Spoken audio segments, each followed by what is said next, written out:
Hello students, आज मैं फिर से आपके सामने उपस्थित हूँ और आज का विषय है सिलेंडर।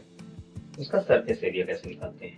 ठीक है, ये एक सिलेंडर है। सिलेंडर में सिलेंड्रिकल शेप है, बेलन के आकार का। ठीक है, हिंदी में क्या बोलते हैं इसको? बेलन। ठीक है, तो ये बेलन के आकार का एक शेप है और इसमें हमें इसका सरफेस एरिया निकालना है। ठीक है, तो वो कैसे करेंगे? सबसे पहले एक चीज ध्यान दीजिए, ये हमारा जो है ये बेलन किस टाइप का है। उदाहरण के तौर पे ये एक प्लेन शीट है और इसे हम बेलन बनाएंगे और बनाएंगे वो देखिए, यहाँ से हमने इसको ऐसे रोल किया। रोल करने के बाद अब देखिए ये एक बेलन की शेप में आ गया। ठीक है, तो हम एक चीज ध्यान दें, अगर हम बेलन के इस हिस्से को अगर हम यहाँ से ऐसे काट के इसको हम ऐसे ऐसे ऐसे ऐसे ऐसे काट के ओपन करेंगे तो क्या शेप बनेगी हमारी? रेक्टेंगल बन जाएगा। ठीक है, तो रेक्टेंगल का एरिया में आता है, तो हम रेक्टेंगल का जो एरिया होता है वही आपके इस तो बेलन का है, इसका कर्व वाला एरिया, कर्व सरफेस एरिया वो इसका बनेगा। साथ में ऊपर देखिए, अगर हम इसके ऊपर और नीचे को देखें तो एक डिब्बे के आकार का ये बन गया। ठीक है, सिलेंड्रिकल बॉक्स है। इसका ऊपर का ये एरिया देखिए, ये एक सर्कुलर एरिया है, सर्किल है। और ये एरिया क्या है? ये भी सर्कुलर एरिया है। तो हम इसका भी अलग अलग, जब ये बॉक्स ये सिलेंडर बंद आकृति होगी तो हम इसका ऊपर का और नीचे का भी एरिया इसमें जोड़ देंगे, टोटल सरफेस एरिया हो जाएगा। एक सर्कल का एरिया क्या होता है उस फॉर्मूला भी हमें पता है, तो हम क्या करेंगे, दोनों सर्किल के एरिया को जोड़ के और कर्व सरफेस एरिया ये तीनों जोड़ देंगे तो आपका ये टोटल सरफेस एरिया इसका निकल आएगा। कैसे करेंगे वो आप देखते हैं, तो शुरू करते हैं। सबसे पहले हम यहाँ पर देखें, इसकी ये हाइट है। ठीक है, और यहाँ से अगर हम सबसे पहले क्या लिखेंगे, कर्व सरफेस एरिया। कौन कौन सा एरिया? ये जो राउंड वाला शेप है। ठीक है ना, तो ये हम लिखेंगे curved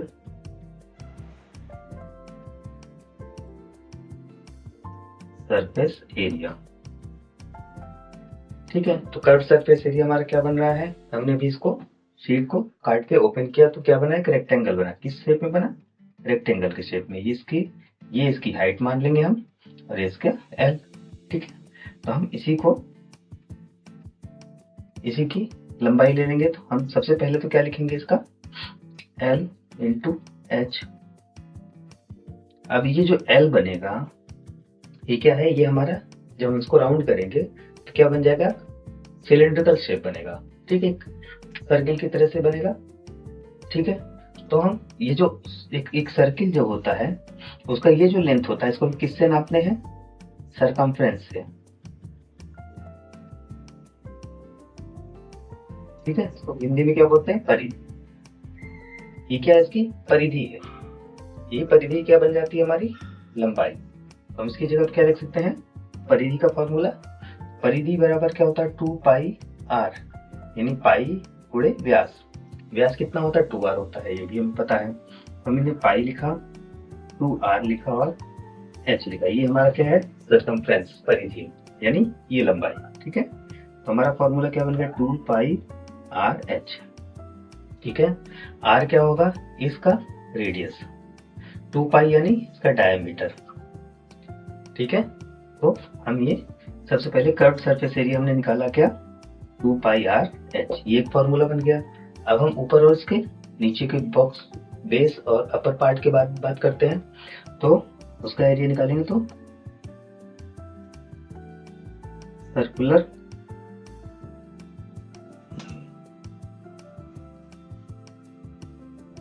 area of upper and base circle. ये सर्किल का आकार का है, ऊपर वाला और नीचे वाला, तो उसका एरिया क्या होता है? पाई आर स्क्वायर, यानी यहाँ पर 2 है, अपर एंड सर बेस है, तो हम यहाँ लिखेंगे 2 पाई आर स्क्वायर। ठीक है, ये क्या होता है? पाई आर स्क्वायर आपका सर्किल का एरिया होता है। ठीक है, ठीक, ओके। अब हम इसको दोनों को जोड़ देंगे। दोनों को जोड़ के क्या निकालेंगे? टोटल सरफेस एरिया, यानी total surface area is equal to total surface area किसका, सिलेंडर का, और सिलेंडर इज इक्वल टू क्या लिखेंगे हम, 2 pi r H, 2 pi r H, और क्या लिखेंगे 2 पाई आर स्क्वायर। इसमें 2 पाई आर कॉमन है, तो 2 पाई आर हमने बाहर निकाल लिया, तो क्या बचा यहाँ एच और यहाँ क्या बचा आर। ये आपका क्या बन गया formula, 2 pi r H bracket में एच प्लस आर। ठीक है, एच क्या होती है, इसकी हाइट होती है। ठीक है, एच क्या है, इसकी हाइट है। तो हमारा ये टोटल सरफेस एरिया सिलेंडर का निकला। एक बॉक्स है, इस तरह का एक डिब्बा है, कैन है, तो हम अगर ऊपर से ओपन है तो हम कर्व सरफेस एरिया प्लस इस सर्कल का एरिया लिखेंगे। ठीक है, अभी हमने क्या किया है, ये पूरी बंद आकृति है, उस बंद आकृति के हिसाब से टोटल सरफेस एरिया निकलेगा। एक होलो पाइप है, खाली बीच से पाइप की तरह से है, तो उसका क्या होगा, कर्व सरफेस एरिया निकलेगा। ठीक है, तो ये हम एग्जाम्पल देते हैं आपको,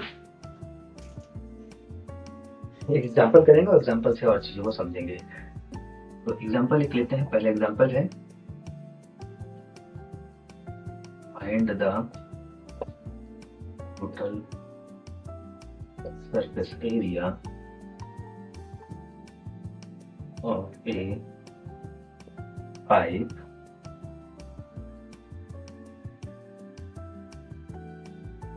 which is closed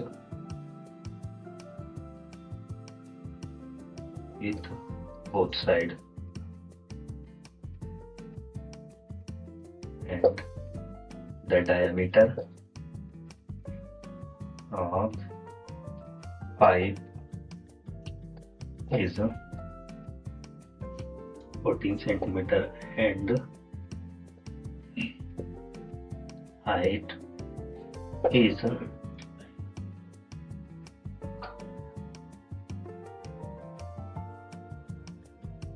16 सेंटीमीटर। ठीक, तो हमें यहाँ पर क्या निकालना है, टोटल सरफेस एरिया। ठीक है, तो हम इसको सॉल्व करते हैं। सबसे पहले क्या लिखते हैं यहाँ पर, total surface area is equal to 2 pi r h plus r, ये हमारा फॉर्मूला है, इसी पर रख देना और कुछ करना नहीं है। 2 पाई का मान 22/7, आर कितना है यहाँ पर 14 सेंटीमीटर डायमीटर है, तो आर कितना होगा 14/2 यानी 7, और एच कितना है यहाँ पर 16 प्लस आर यानी 7। तो हल करेंगे, 7 कट गया। ठीक है, तो यहाँ पर 2 इंटू 22 इंटू 16 और 7 कितने हुआ 30।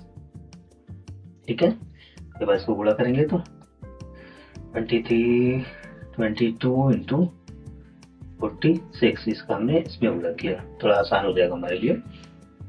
22 का टेबल 6 बार कितना हो जाएगा, 6 दूना 12, 12 13, 132, 132 में 13 कैरी हो गया, और 22 चौक 88 यानी 88, और 13 इसमें जोड़ देंगे, 88 में 13 जोड़ देंगे, 10, कितना आ गया 101। ये आ गया आपका सेंटीमीटर स्क्वायर। ये आपका टोटल सरफेस एरिया निकला है। ठीक है, ओके, ये आपका आंसर हो गया। ठीक है, यहाँ पर टोटल सरफेस एरिया निकालना था। एक क्लोज्ड पाइप है, दोनों साइड से क्लोज है। ठीक है, समझ गए। इसके बाद एक और एग्जांपल लेते हैं जिसमें हम कर्व सरफेस एरिया निकालेंगे।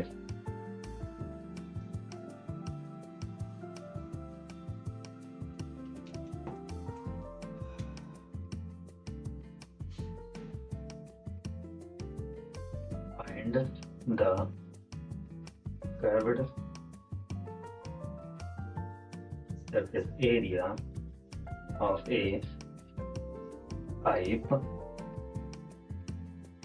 with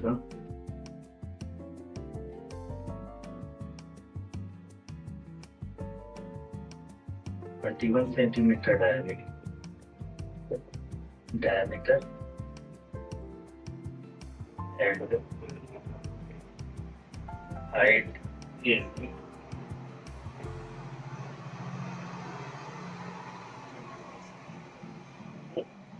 इसको अवॉइड करते हैं, ठीक है, अवॉइड करता हूँ।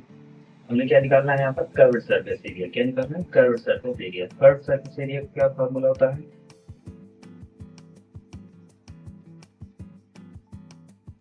क्या होता है, 2 pi r H. 2 pi are हमारा क्या है भाई, सरकमफ्रेंस, एच हाइट, यानी एक रेक्टेंगल के शेप में है, ये एल हो गया और ये ब्रेड्थ हो गया। तो 2 पाई का मान 22/7। आर कितना है, आर यहाँ 21 डायमीटर है, उसका आधा यानी 20 लंबाई, 2 इंटू एच। एच कितना है, 24 सेंटीमीटर। इसको हम यहाँ काट देते हैं, 7 3 जा 21, 2 से इसको काटेंगे 11, या 2 से इसको भी काट सकते थे। तो यहाँ पर हम 24 3 2 11, 2 इंटू 11 इंटू 3 इंटू 24, अब इसको हम मल्टीप्लाई करेंगे और वही हमारा आंसर होगा, ठीक है।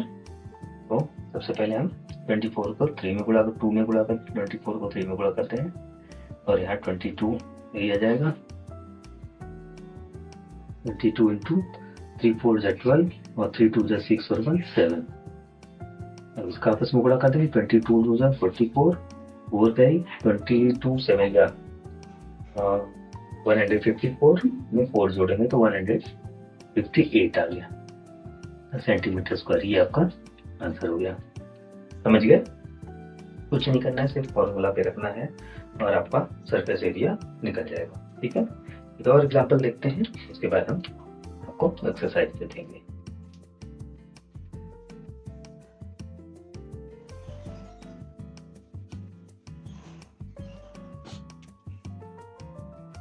Find the cost of painting of the wall of a cylindrical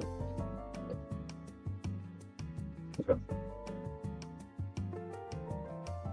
The height of drum is 10 feet and diameter is 2.8 feet. Okay.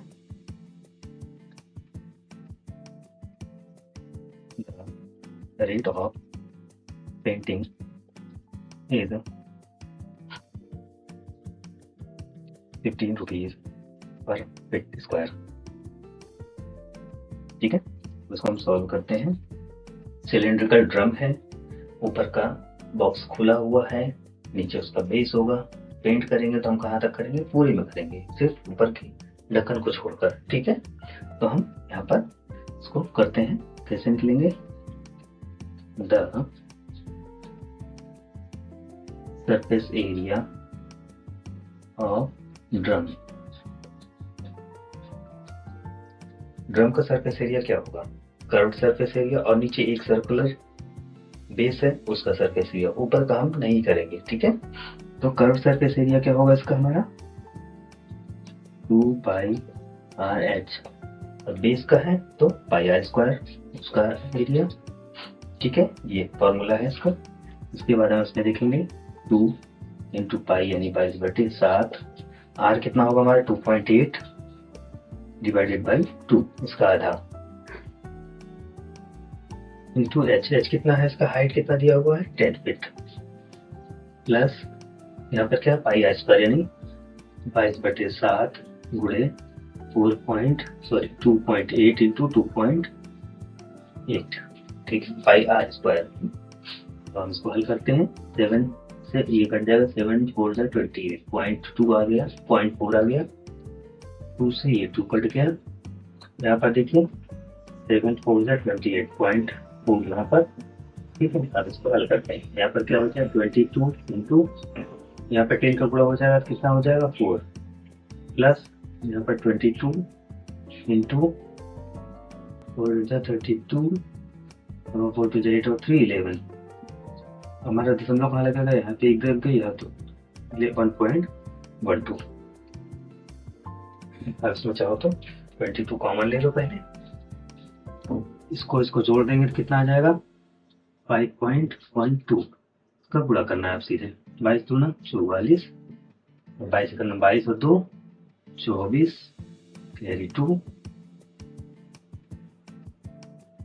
22 पंचे 110 और 2 112। दशमलव कितने अंक पहले लगेगा? 2 अंक पहले यहाँ। यहाँ आ गया इतने FT²। ये क्या आ गया? इसका सरफेस एरिया आ गया। ठीक है, अब हमें निकालना है कॉस्ट। कॉस्ट ऑफ पेंटिंग क्या हो जाएगा? जो टोटल सरफेस एरिया है उसमें उस पर फीट स्क्वायर का हम मल्टीप्लिकेशन कर देंगे। ठीक है, तो 112.44 इंटू कितना हो जाएगा? 15।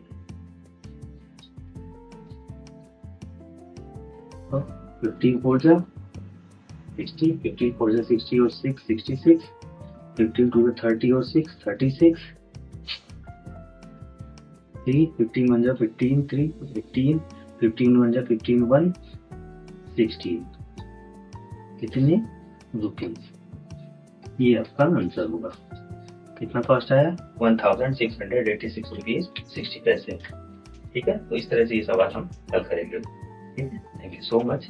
वीडियो अच्छा लगा हो, चीजें समझ में आई हो तो लाइक करें, शेयर करें वीडियो को अन्य स्टूडेंट्स के साथ, और चैनल को आपने सब्सक्राइब नहीं किया है तो अवश्य कीजिएगा। Thank you so much.